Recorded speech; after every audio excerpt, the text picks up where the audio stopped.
Palm रखने को जगह ही नहीं मिलेगी। 4 दिन से तो आगे आ जाओ कितना मुझे तो डर लगता है कहीं व्यास गद्दी पर न बिठाना पड़े। आज तो मंच पर, कल तो पोजीशन ही ऐसी हो जाएगी। वैसे भी कल छुट्टी का दिन है, रविवार है, तो पहले आओ पहले पाओ। जल्दी आ जाओगे तो आगे बैठ जाओगे आप, और ज्यादा देरी कर दी तो बाहर के बैरिकेड से भी बाहर खड़ा होना पड़ेगा। इसलिए कल का ही तो प्रोग्राम है, कल की कथा ना छोड़ देना, इतना आनंद आएगा। ठीक है, बढ़िया लगाओ तो ताली बजाओ। वो लोग जो जल्दी आए, जल्दी जागना। तत्पश्चात मुष्टक चाणूर को उठाया भगवान ने, पटक दिया, दम निकला। अब कंस घबरा गया, मैं बच नहीं सकता। सो ऊंचे मचान पर जाकर के कंस पहुंचा। कृष्ण पहुंचे, जाके कहा मामा राम राम। मामा बड़ा सीधा बोल रहा है। कहा लाला अकेले आए हो, संग में कोई और भी आया है? कृष्ण ने मन में विचार किया, जितना मीठा आज बोलता है 11 साल पहले इतना मीठा बोल लेता, तो मुझे इस तरीके से क्यों आना पड़ता? मामा बड़े ऊंचे बैठ गए हो, लेकिन ये लॉन्ग जंप हाई जंप का तो हमारा पुराना अभ्यास है, उछल कूद हमने करी इसीलिए। बहुत ऊंचे बैठे हो। इतने में तो परमात्मा ने छलांग लगाई, और छलांग लगाकर ऊंचे से मंच पर बैठे हुए कंस के चोटी को भगवान ने बड़ी जोर से कस के पकड़ लिया। इतनी जोर से कस के पकड़ा और खींचना शुरू किया। कंस कहता है समुंच समुंच, अरे बालक छोड़ छोड़। कृष्ण कहते हैं क्यों मामा? कहा चोटी में लगती है। प्रभु ने कहा सही बताओ लगती है? कंस ने कहा बहुत जोर से लगती है। भगवान आज इतने आवेश में हो गए, परमात्मा ने कहा धौर पापी, तुझे आज पता लगा है कि केस पकड़ने पर केसों में लगती है? आज से 11 साल पूर्व जिस समय मेरी माता देवकी की विदाई हो रही थी, उस समय तूने मेरी मां की चोटी को पकड़ करके रथ से नीचे खदेड़ा। उस समय यदि तुझे पता हो गया होता कि केस पकड़ने पर केसों में लगती है मेरे भाइयों के हत्यारे, तो मुझे आज यहां आने की जरूरत नहीं पड़ती। 3 लोक में तुझे सुरक्षित रखने वाला कोई है नहीं। परमात्मा ने बड़े संभल करके कंस की चोटी को पकड़ा। यह चोटी भगवान यति और सती के लिए, संत महापुरुष गौ ब्राह्मणों के लिए, भक्त के लिए, इस धरती के कल्याण के लिए भगवान ने इस चोटी को पकड़ा। ऊपर से खदेड़ करके नीचे लेकर के आए। 7 बार भरे दरबार में भगवान ने कंस को घुमाया और अपनी मामियों के सामने बड़ी जोर से ले जा करके पटका, और फिर बड़ी जोर से कंस की पीठ के ऊपर भगवान ने मुष्ट का प्रहार किया। कंस की दम निकल गई। आकाश से फूलों की वृष्टि, जयकारे की आवाज हो रही थी। सब झूम रहे थे, सब नाच रहे थे, सब गा रहे थे, सबको आनंद आ रहा था।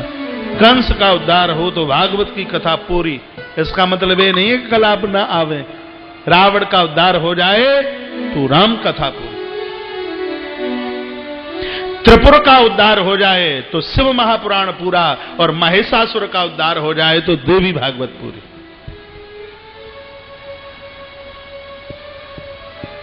और हमारे दुर्गुणों का उद्धार हो जाए है तो हमारा जीवन भी बिल्कुल पूरा पावन शुद्ध एकदम। कंस का उद्धार हुआ, देवताओं ने दुंदुभियां बजाई, संत महापुरुष गिर गुहाओं से चल के आ गए। माता पिता को कारागृह से भगवान ने बाहर किया। नंद बाबा को विदाई दी। उज्जैन पहुंचकर भगवान ने 64 दिन में सभी विद्याओं को प्राप्त किया। जितनी विद्याएं थी वो सब भगवान के पास अपने आप चल के आई। दक्षिणा के रूप में गुरु माता के पुत्र को भगवान ने गुरु मां के हाथ दिया। उज्जैन बड़ी सुंदर जगह, गीता को जन्म देने वाली माटी मध्य प्रदेश की है उज्जैन, अवंत का महाकाल नगर। समय मिले आप कभी जरूर जाना। महाकाल भगवान को मैं बहुत मानता हूं। इस साल मेरी एब्सेंट हुई है, नहीं हर साल तो एक कथा में भोलेनाथ को सुनाता हूं। कई मैंने शिव महापुराण सुनाई, महाकाल भगवान, भागवत भी सुनाई है, रामायण भी सुनाई है। बड़े दिव्य देव हैं, छिपरा के किनारे बैठे हैं। कृष्ण गुरुदेव सांदीपन के चरणों में बैठकर मुझे लगता है गीता को भी जन्म देने वाली अवंत का उज्जैनी की माटी है। गुरुदक्षिणा में गुरु मां के बेटे को लाके प्रभु ने दिया। मथुरा आए, मैया ने आरती उतारी, उद्धव को संदेश वाहक बनाकर श्री ब्रज भेजा। भ्रमर गीत के माध्यम से राधा तत्व का वर्णन जाहिर हुआ है। लौट करके आए हैं तो जरासंध ने अतिक्रमण कर दिया। जितनी सेना थी सबका उद्धार किया गया। काले यवन मुचकुंद महात्मा की दिव्य ज्योत के द्वारा भस्मीभूत हो गया। 18 बार चढ़ाई मथुरा के ऊपर जरासंध ने की। जरासंध बुढ़ापा है, मथुरा शरीर है। ये बुढ़ापा कई बार देह के ऊपर चढ़ाई करता है। कभी खांसी हो गई, कभी जुकाम हो गया, कभी डायबिटीज, कभी और दुनिया भर की तमाम बीमारियां, आंख का मोतियाबिंद, दांत गिर करके नीचे आ गए। ये क्या है? ये बुढ़ापे ही की तो चढ़ाई है। जब ये सब चीजें हो जाएं तो फिर द्वारका चले जाना। जब जरासंध ने चढ़ाई की है तो मथुरा के लोग मथुरा में नहीं, मथुरा के लोग श्री द्वारका चले गए हैं। द्वारका भगवान का धाम है। बूढ़े हो गए हो, वृद्ध हो गए, अब सिलीगुड़ी में रहने की कोशिश कम करो, परमात्मा के धाम में रहने की कोशिश ज्यादा करो। इसलिए सब लोग मथुरा छोड़ करके द्वारका, सब द्वारका। एक दिन मैं बोल रहा था, शायद आपको ध्यान हो, जो 50 के नीचे के हैं वो 10.5 महीने घर में, 45 दिन तीर्थ में। जिनको घर की जिम्मेवारियां पूरी हो गई, 60 को भी लांग गए, वो 10.5 महीने तीर्थों में रहे। मन नहीं मानता तो 1.5 महीने के लिए आ जाइए घूमने घामने को, फिर 10.5 महीने को आप तीर्थ चले जाइए। विश्वकर्मा के द्वारा समुद्र के मध्य टापू पर एक बड़ी सुंदर पुरी का निर्माण कराया। नाम हुआ बोली द्वारिकापुरी महारानी की जय हो। द्वारिकापुरी है। रेवत नाम के राजा, दूसरा नाम जिनका कुकुदम है, इन्होंने अपनी बिटिया रेवती का विवाह बलराम भैया के साथ में किया। बोले रेवती रमण भगवान की जय हो। दाऊ भैया का विवाह हो गया। भगवान ने सोचा कि भाई साहब की तो भामर पड़ गई, ने कहा हमारा नंबर आ जा तो ज्यादा ठीक हो। तो बगल में को मित्र बैठो है तो बाने के त्याव पुरानो रिकॉर्ड बहुत बढ़िया है, सो त्याव नंबर जरूर आवेगो। बाद न सोच लेता है ना मटकी फोड़ी, बाद न सोच लेता है ना गोपिन के वस्त्र उठाई के ले गए, तादना नहीं सोची कि हमें ब्याह की जरूरत है। ये तो सब हंसी और विनोद है। मेरे तो ठाकुर कृष्ण के इतने अवतार के गिनने वालों का भी गला सूख जाए, लेकिन भगवान के अवतारों की, भगवान के विवाह की गिनती ही पूरी ना हो। आप कहें तो ठाकुर के प्रथम विवाह की चर्चा कर लेते हैं। मेरे भगवान का पहला विवाह किस प्रकार से संपन्न हुआ? महाराष्ट्र में नागपुर के बिल्कुल नजदीक अमरावती के पास में यह जगह है, कुंदनपुर जिसका नाम है। यहां के राजा हैं भीष्मक। सुखदेव भगवान ने कहा कि भीष्मक राजा बड़े तपस्वी, परमात्मा ने इनके घर में 5 बेटों को जन्म दिया। रुक्मी, रुक्म रथ, रुक्म केसी, रुक्म बाहु और रुक्म माली। कन्या च बरानना। बेटे तो 5 थे, लेकिन घर में बिटिया एक भी नहीं है। राजा शीद भीष्म को नाम, विदर्भाधिपतिर्महान, तस्य 5 भवन पुत्रा, कन्या च बरानना। 5 बेटे हैं, बेटी एक भी नहीं। पूजा में बैठे थे भगवान के दरबार में। राजा भीष्मक का हे परमात्मा, आपने 5-5 पुत्र दिए, आप एक बेटी दे देते तो आपकी कितनी कृपा होती। ये मांग। आज भी कोई दादी मुझे बोल रही थी, महाराज जी मेरे घर में 2-3 पोते हैं, आप आशीर्वाद दे दीजिए, अब के बहू को एक बेटी हो जाए। मैं ताली बजाता हूं उस दादी के नाम की, जो बेटी की कामना करे। बेटी है तो कल है, बेटी नहीं है तो भविष्य नहीं है। बेटियों को खूब दुलार कर। सरोवर में स्नान करने को गए, कमल के फूल पर कोई बिटिया बहती हुई आ रही थी। इसी बेटी को घर लेके आए और उसी का नाम रुक्मणी रख दिया। माता जानकी रुक्मिणी साक्षात भगवती है, महालक्ष्मी है। रामकृष्ण को जन्म देने के लिए इस धरती पर माता देवकी और यशोदा जैसी माताएं हो गई, लेकिन जानकी और रुक्मिणी तो वह पात्र है, किसी नारी में ताकत नहीं थी। संतों ने एक को धरती का मंथन करके निकाला, दूसरे को सरोवर से निकाला है।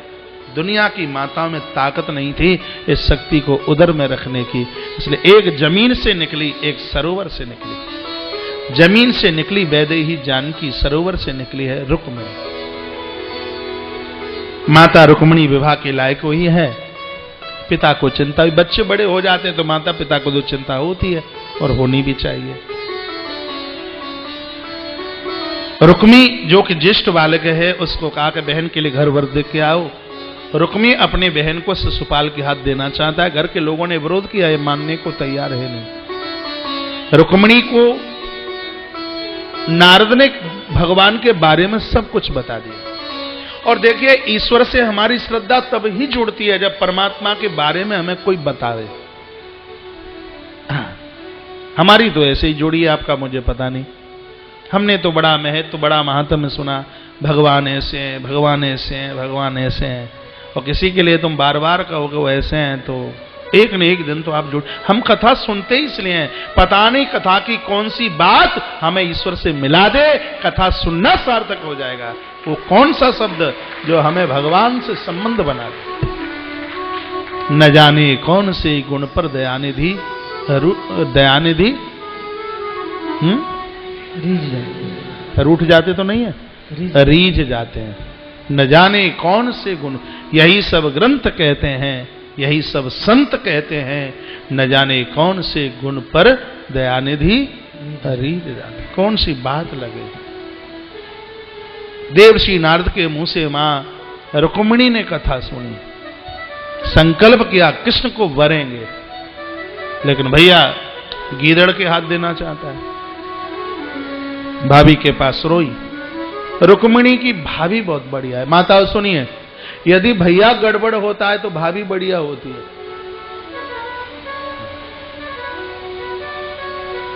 भाभी तो मां की तरह है, इनको तो बढ़िया ही होना चाहिए। ये सब लक्ष्मण की भाभी बने, मां जानकी की तरह बहुत बढ़िया है। रुक्मी की पत्नी बहुत बढ़िया, रुक्मी भाई की पत्नी। कहा कृष्ण बड़े दयालु हैं, पत्र लिखो। माता रुक्मिणी ने बड़ी सुंदर चिट्ठी लिखी है। 7 श्लोक हैं, 7 श्लोकों की व्याख्या कल करूंगा। मुझे याद ना रहे तो याद जरूर दिला देना, ठीक है? हाँ, ये आपकी जिम्मेवारी है। मुझे बोल दोगे आपने कल कहा है तो मैं कथा कल वो श्लोकों का व्याख्यान जरूर करूंगा। 7 श्लोक वाली चिट्ठी, और वो बंद की है। एक पालीवाल ब्राह्मण को बुलाया। ब्राह्मण चिट्ठी लेकर के यदुनंदन के पास पहुंचा। भगवान ने देर नहीं लगाई। दारुक नाम के सारथी को कहा, भगवान का पायलट, ठाकुर जी का ड्राइवर कौन है? दारुक। ड्राइवर बहुत खासम खास होता है। कुछ चीजें ऐसी हैं जिनके ऊपर विश्वास हो, उन्हीं को रखना है। एक आपका भोजन बनाने वाला, सबके हाथ का नहीं, जिसके ऊपर पूरा भरोसा करते हो रसोई में वो पहुंचे। आप कहां किसको बात कर रहे हैं आपकी पत्नी को नहीं पता होगा, लेकिन आपके ड्राइवर को जरूर पता होगा। वो आपके बिल्कुल बगल में बैठा। ड्राइवर ऐसा हो, आपका पूरा भरोसेदार, और ड्राइवर भी सोचे कि वह अपने मालिक का, अपने सेठ का वफादार बन करके किसी के बहकावे में ना आवे। गाड़ी चलाना ड्राइवर बहुत बड़ी योग्यता है। भगवान श्री कृष्ण का यह पायलट साधारण नहीं है। कल आप सुनोगे जब भगवान जा रहे थे तब दारुक बहुत रोया, बहुत रोया दारुक। कल आप सुनेंगे। दारुक के ऊपर गोविंद का बड़ा भरोसा है। दारुक को कहा, भाई ऐसी ऐसी बात है, कुंदनपुर जाना है, समय कम है, रुक्मिणी का संदेशा है, बता क्या बात है। भगवान आपको रथ में बैठने में देर है, मुझे आपको कुंदनपुर पहुंचाने में देर नहीं है। भगवान रथ में बैठे। दारुक ने ऐसा रथ हाँका कि हवा से बात करता हुआ कब पहुंच गया कुंदनपुर रथ, गोविंद को पता ही न लगा। पालीवाल ब्राह्मण को कहा, बोल देना रुक्मिणी को मैं आ चुका। मैया छत पर चढ़कर प्रतीक्षा करती है। ब्राह्मण को देखा, भगवान तो केलों के वृक्ष में छिप गए, क्योंकि छिपना तो इनका पुराना अभ्यास है, इनका तो जन्म ही छिप छिप के ही हुआ है, छिप गए जुरमुट में ठीक से। उधर रुक्मिणी ने देखा ब्राह्मण देवता को, चरणों में साष्टांग प्रणाम किया। एक दिन मैं बोल रहा था कि माताएं कभी लंबे होके किसी को प्रणाम न करें, लेकिन रुक्मिणी लंबे होके प्रणाम करती है, क्यों? अभी मैं एक बात बोल गया था कि ब्राह्मण के चरणों में लक्ष्मी को वास है, रुक्मिणी लक्ष्मी है। उसमें एक भृगु नाम के संत का श्राप लगा। जब नारायण की छाती में चरण प्रहार किया ना भृगु ने, तो लक्ष्मी बगल में बैठी थी, कहा मेरा श्राप है कि ब्राह्मण दरिद्र हो जाए। एक वो अगस्त मेरे पिता को पी गया समुद्र को, और एक ये ब्राह्मण ने चरण प्रहार किया, मेरा श्राप है। तो भृगु जी महाराज ने कहा लक्ष्मी सुनो, जो ब्राह्मण अपने 6 कामों को करेंगे, विद्या पढ़ना, विद्या पढ़ाना, दान लेना, दान देना, यज्ञ करना और यज्ञ कराना, तो तुम लक्ष्मी को ब्राह्मण के चरणों में साष्टांग होकर लेटना पड़ेगा। उस बात को पूरा करने के लिए आज रुक्मिणी लक्ष्मी रूप में लंबी होकर के लेटी है। उस श्राप को पूरा किया गया। पूरी बात बताई, भगवान आ चुके हैं। माता अष्ट सखियों के साथ में भगवती की पूजा करने को चली है। शिशुपाल भी आ गया दुल्हा बनकर, उसको भी सूचना मिली कृष्ण आया। वो चारों तरफ से अपनी फौज के द्वारा नगर को घेर लेता है।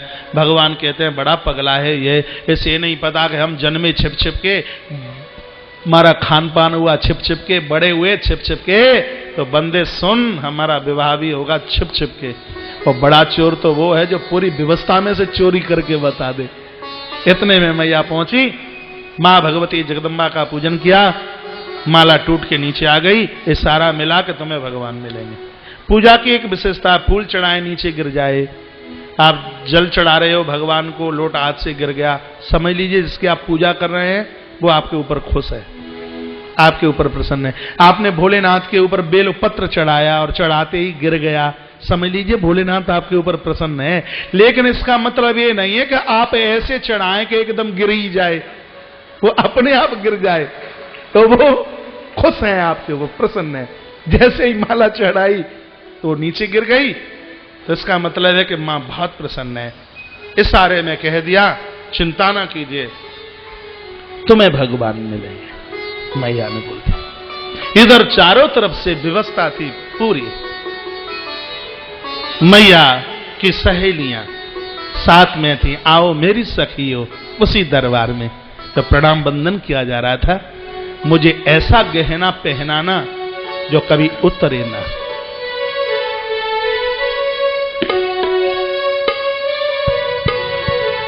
सभी भाव के साथ बोलना, 4 पंक्तियां बड़ी प्यारी।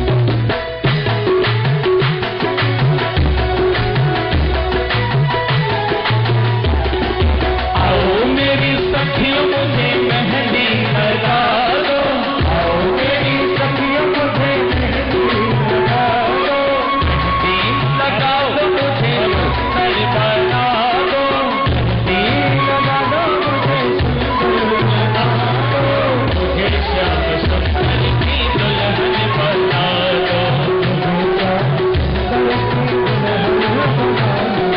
मुझे श्याम सुंदर की दुल्हन बना। ताली तो बजाओ। आओ मेरी सखियों मुझे मेहंदी लगा दो, आओ मेरी सखियों मुझे मेहंदी लगा दो, मेहंदी लगा दो मुझे सुंदर बना दो, मेहंदी लगा दो मुझे सुंदर बना दो, मुझे श्याम सुंदर की दुल्हन बना दो, मुझे श्याम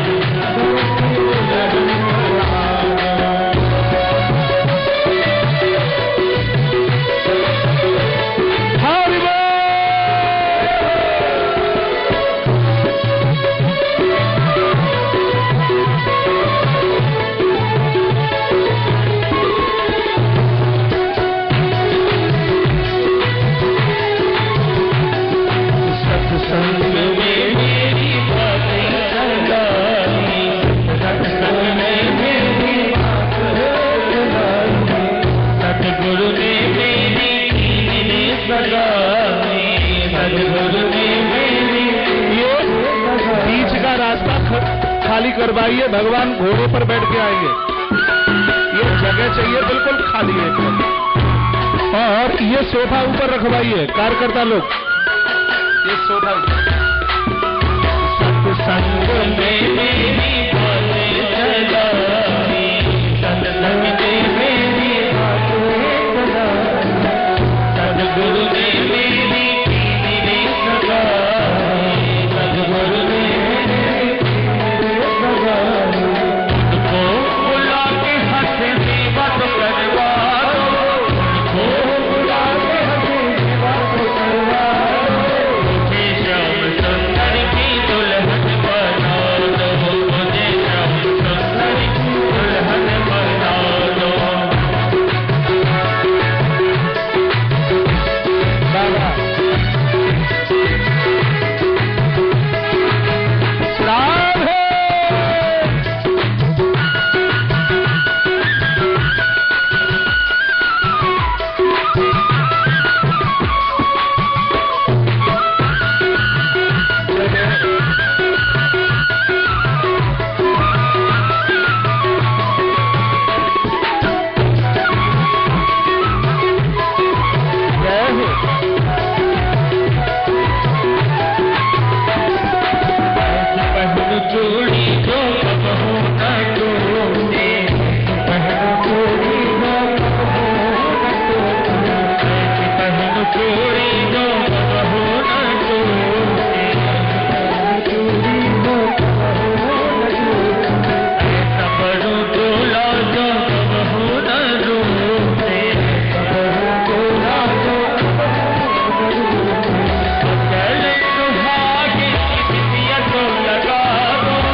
सभी माताओं से मेरा निवेदन है, कृष्ण जन्म जैसा न हो गया, मंच को तोड़ देते।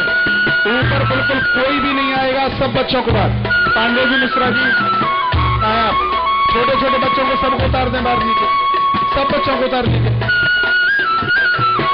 और दोनों पौड़ियों पर खड़े हो जाए, कोई आगे नहीं ऊपर।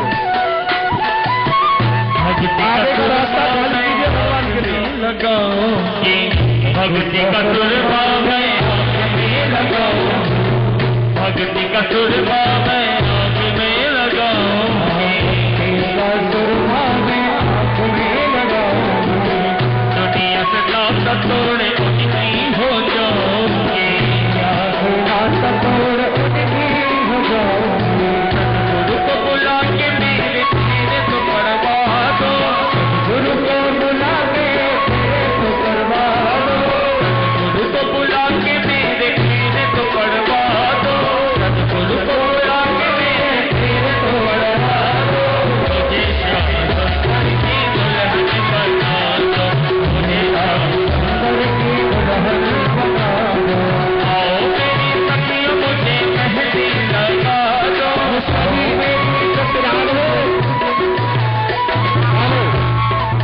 राधे जी, एक आदमी इधर खड़े हो जाओ, एक आदमी।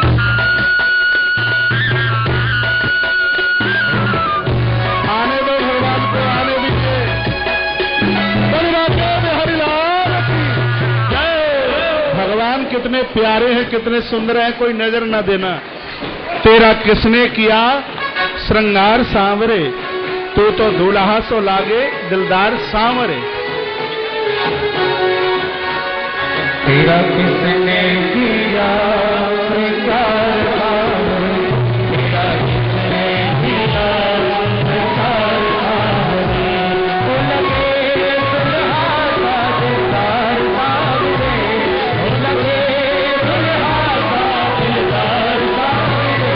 तेरा किसने किया श्रृंगार सांवरे, ओ तेरा किसने किया श्रृंगार सांवरे, ओ लगे दुल्हा का दिलदार सांवरे, ओ लगे हाथ तो दिलदार सांवरे। तेरा किसने किया श्रृंगार सांवरे, तेरा किसने किया श्रृंगार सांवरे।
एक बार ये बैंड बंद करना, एक बार ये बैंड बंद करना। Band band band band. पूरी साल तो आप गाते हो आज मेरे यार की शादी है, लेकिन इस पंडाल में आज गा लीजिए आज मेरे श्याम की शादी है, श्याम की शादी है, आज मेरे श्याम की शादी है। हेलो। ओ सारा त्रिभुवन नाचे मेरे श्याम की शादी है, आज मेरे श्याम की शादी है, आज मेरे श्याम की शादी है। ओ श्याम की शादी है, मेरे घर श्याम की शादी है। ओ श्याम की शादी है, मेरे घर श्याम की शादी है, आज मेरे श्याम की शादी है, आज मेरे श्याम की शादी है। ओ सारा त्रिभुवन नाचे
गद्दी से एक तरफ आ जाइए, आगे ना कोई आवे। बैंड थोड़ी देर के लिए बंद कर दीजिए। मैया के हाथ में माला दीजिए। लक्ष्मी मैया भी थोड़ी देर के बाद होगा कन्यादान। ये आप मत पहनाइए।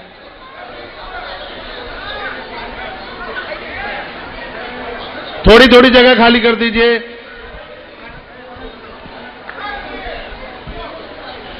मां रुक्मिणी के हाथ में बड़ी सुंदर सी माला दी गई।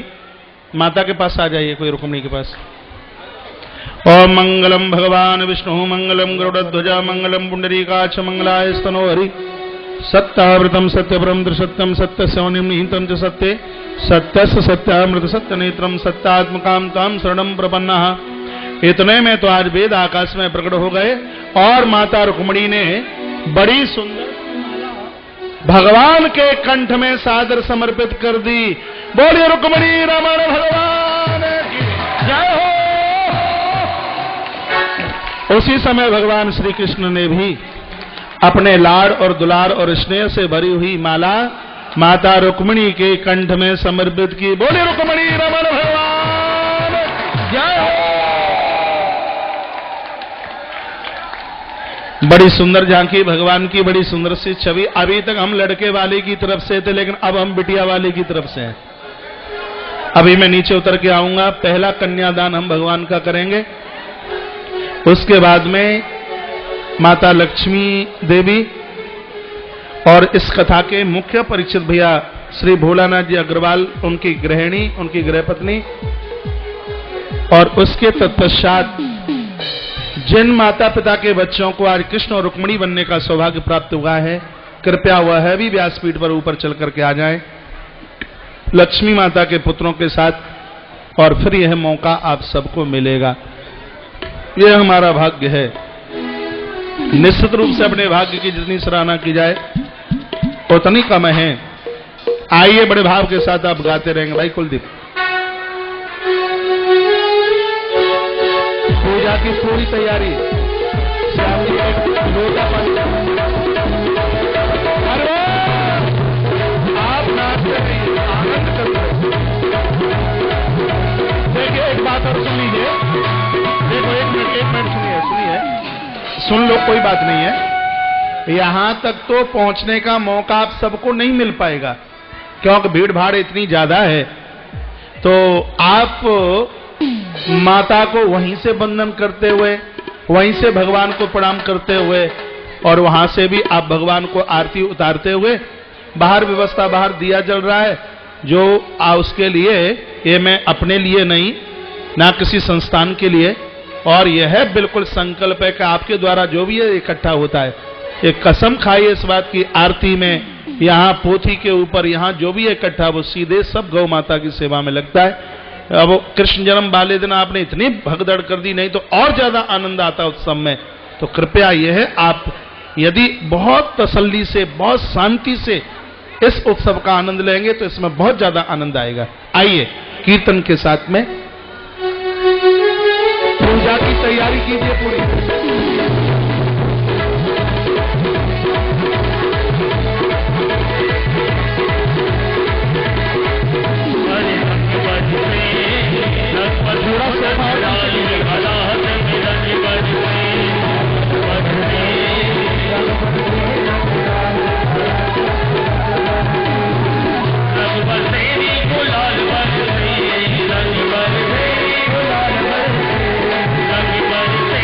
गुलाल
से निवेदन होगा, जो पूजा के बाद फ्री हो रहे हैं वो ऊपर आते जाएं, वहां खड़े ना हो, औरों को भी मौका मिले। आयोजक परिवार के रिश्तेदार लोग, संबंधी लोग, सिलीगुड़ी के महानुभावों को भी मौका मिले। परमात्मा के ऊपर सबका बराबर अधिकार है, सबके ऊपर भगवान की कृपा बरसे। परमात्मा के चरणों में मेरी यह प्रार्थना है, आप सबको मौका मिलेगा, बैठ जाइए अपनी अपनी जगह। भगवान आज तब तक पांडाल परिसर में होंगे जब तक आप सब को प्रणाम करने का मौका ना मिले। आप सब बैठे रहेंगे। हाँ जी,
रमण भगवान की जय हो।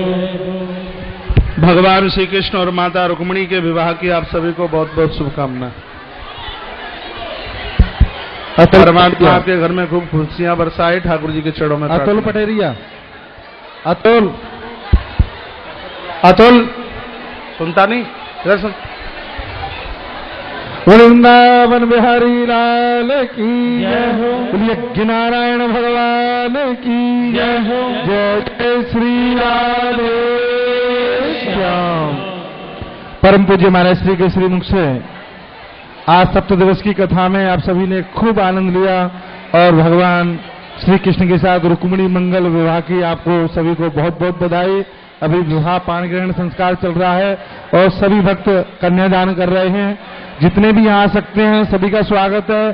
बाकी भक्तों से निवेदन है कि कृपया गेट के सामने भगवान की छवि रखी हुई है, जहाँ दीपक जल रहा है, अपना ही श्रद्धा सुमन आप वहाँ समर्पित करके जाएं। और जैसा महाराज श्री ने कहा कि जो भी आपकी तरफ से जो योगदान सहयोग कन्यादान के रूप में जो भी आ रहा है और हमेशा से जो आता है वो गौशाला के लिए समर्पित है, तो निश्चित रूप से आप कन्यादान के रूप में आप सहयोग करेंगे। इसी के साथ साथ में जो मैं पूर्व में आपको विशेष सूचना दे चुका हूँ, पूज्य महाराज श्री द्वारा 22 नवंबर से 28 नवंबर तक नेमिषारण्य की माटी सीतापुर में भागवत कथा, जहाँ 108 आचार्य 108 यजमान रहेंगे, वहाँ जो भी भक्त वहाँ के लिए यजमान बनना चाहते हैं वो कृपया कार्यालय से संपर्क कर लें। और जो होली के पावन पर्व पर ब्रज 84 कोष परिक्रमा में जो भक्त सम्मिलित होना चाहते हैं, तारीख याद रखें 26 फरवरी से 5 मार्च तक जो भी भक्त आना चाहते हैं वो भी सादर आमंत्रित हैं। आप निश्चित रूप से श्री धाम वृंदावन पधारें और होली के टाइम पर ब्रज यात्रा का आके आनंद लें। होली का यदि उत्सव देखें तो आप ब्रज धाम यानी वृंदावन जरूर पधारें। इसी के साथ साथ में विशेष सूचना, जो कल के जो कार्यक्रम रहेंगे सुबह 7 बजे से लेके 8 बजे तक जो यहाँ देवी देवता विद्यमान है जिनका आह्वान किया गया है, यजमान परिवार द्वारा पहले पूजन होगा, फिर उसके तदुपरांत 8 बजे से लेके 9 बजे तक यज्ञ पूर्णाहुति होगी और उसके बाद पूज्य महाराज श्री के श्रीमुख से हम 9 बजे से लेके और जो ठाकुर जी की इच्छा अनुसार जितने समय तक भी कथा चलेगी, आप कल भी कथा का आनंद लेंगे, जिसका सीधा प्रसारण होगा 9 बजे से। तो आप समय का विशेष ध्यान रखेंगे, समय पर पधारें। इसी के साथ साथ में कल जो भक्त दीक्षा के लिए पधारेंगे वो ध्यान रखेंगे, जहाँ पूज्य महाराज जी जहाँ रुके हुए हैं